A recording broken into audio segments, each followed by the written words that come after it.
देखो, जो non medical के स्टूडेंट्स हैं, क्योंकि कुछ कोर्सेज़ हैं जिनकी ज़्यादा रिक्वायरमेंट है बच्चों के उस हिसाब के प्रोफाइल के। अगर आप ऑल ओवर वर्ल्ड देखें, साइबर सिक्योरिटी वालों के, आर्टिफिशियल इंटेलिजेंस वालों की काफ़ी रिक्वायरमेंट है।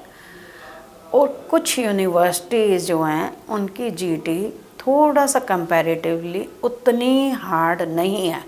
हार्ड मीन्स कि वो सारा चेक कर रहे हैं बच्चे को, हर डॉक्यूमेंट उसका सब ठीक होना चाहिए। लेकिन लीनियंसी कहाँ है कि आप कुछ यूनिवर्सिटियाँ कहती है कि जो आप फीस पे कर रहे हो उसके भी हमें प्रूफ दो 3 मंथ्स ओल्ड है। तो वो बच्चा कहता है कि मेरे पास 16 लाख रुपया लिविंग एक्सपेंसिव, 15 लाख रुपये, 450 कितना है, सॉरी, तो ये 24,550 है शायद। तो ये जो है हमारे पास ओल्ड है एंड $2,000 एयर फेयर। तो इनको मिलाएं तो अगर आज की कैलकुलेशन करूँ 15-16 लाख के आसपास आता है।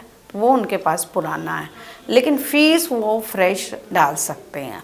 लेकिन यूनिवर्सिटियाँ एक्सेप्ट नहीं करती हैं। काफ़ी सारी यूनिवर्सिटियाँ कहती हैं वो आप पुराना दिखाओ। तो यहाँ कुछ लीनियंसी ये आ जाती है कि बच्चा 1 ईयर की फ़ीस अपनी दिखा दे जो उसके अकाउंट में है, और लिविंग एक्सपेंसेस पुराने हैं क्योंकि यूनिवर्सिटी में फ़ीस चली गई, कंफर्मेशन ऑफ एनरोलमेंट यूनिवर्सिटी से आनी, लेकिन फ़ीस पे करने से पहले जीटी अप्रूव कराना है। तो आपके लिविंग एक्सपेंसेस या एजुकेशन लोन जो भी है वो 15-16 लाख पुराना हो, फ़ीस आप नहीं डाल सकते हैं। लेकिन इनकम से कोई कंप्रोमाइज़ नहीं है। आपके पेरेंट्स की इनकम 10 से 12 लाख मिनिमम हम देखते हैं। और अगर एक स्पॉन्सर ऐड करना है तो वो दादा या नाना कोई भी आपका हो सकता है, तो 5-7 लाख का आप वो ऐड कर सकते हो। तो आपकी इनकम अच्छी हो जाती है, 15 लाख के अराउंड अगर इनकम हो जाती है और बेटर हो जाता है। तो लेकिन परसेंटेज आपकी 60% मेन 4 सब्जेक्ट्स में, जीटी में आपका एकेडमिक भी आएगा, आपके फाइनेंशियल्स भी आएंगे, आपका आइल्स स्कोर भी आएगा। उन सबको मिला के आपकी एक जेन्युइन एंट्री होती है, जेन्युइन टेम्परेरी एंट्री, जीटी जिसको बोला जाता है। अब आपके 60% नॉन मेडिकल के स्टूडेंट के जो है होना चाहिए बेस्ट 4 में, आइल्स 6.5 नॉट लेस देन 6।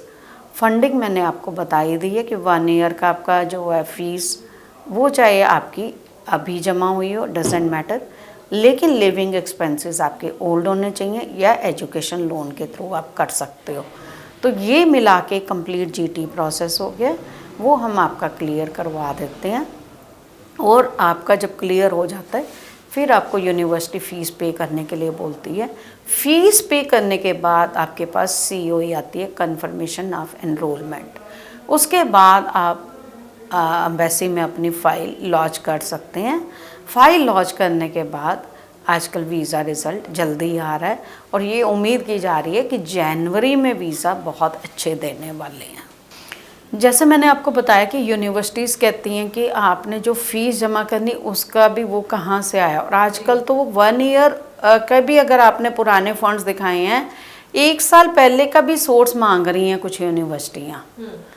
तो वो डिले बहुत चल रहा है उस कारण जीटी में, या स्टूडेंट जो पेरेंट्स हैं उनकी इनकम कम है, या कई सारी यूनिवर्सिटियाँ बुटीक की इनकम नहीं एक्सेप्ट कर रही हैं, या एग्रीकल्चर इनकम नहीं एक्सेप्ट कर रहे हैं। तो हर यूनिवर्सिटी का अपना है। अगर मान लीजिए एग्रीकल्चर अब एज ए कंसल्टेंट हमें पता होना चाहिए कौन सी यूनिवर्सिटी क्या एक्सेप्ट कर रही है। एग्रीकल्चर इनकम के लिए आपकी आईटीआर एक्सेप्ट नहीं हो रही तो आप तहसीलदार से इनकम सर्टिफिकेट भी लेके रखो, क्योंकि आईटीआर में तो आप जितनी मर्जी इनकम डिक्लेयर कर दो, लेकिन उसका प्रूफ है कि नहीं है वो बहुत ज़रूरी हो जाता है। पहले तो वो कहते थे आपके पास आईटीआर होनी चाहिए, लेकिन अब आईटीआर आई तो उनको लगा आईटीआर तो हर कोई 8 लाख 10 लाख भी है, क्योंकि एग्रीकल्चर इनकम में तो टैक्स नहीं है। अब वो कहते हैं तहसीलदार से इनकम प्रूफ लेके दो कि वाकई में आपकी इतनी इनकम है, फिर उसकी आईटीआर आप बनवाओ। तो ये कुछ पेपर्स जो होते हैं वो बहुत ज़रूरी होते हैं।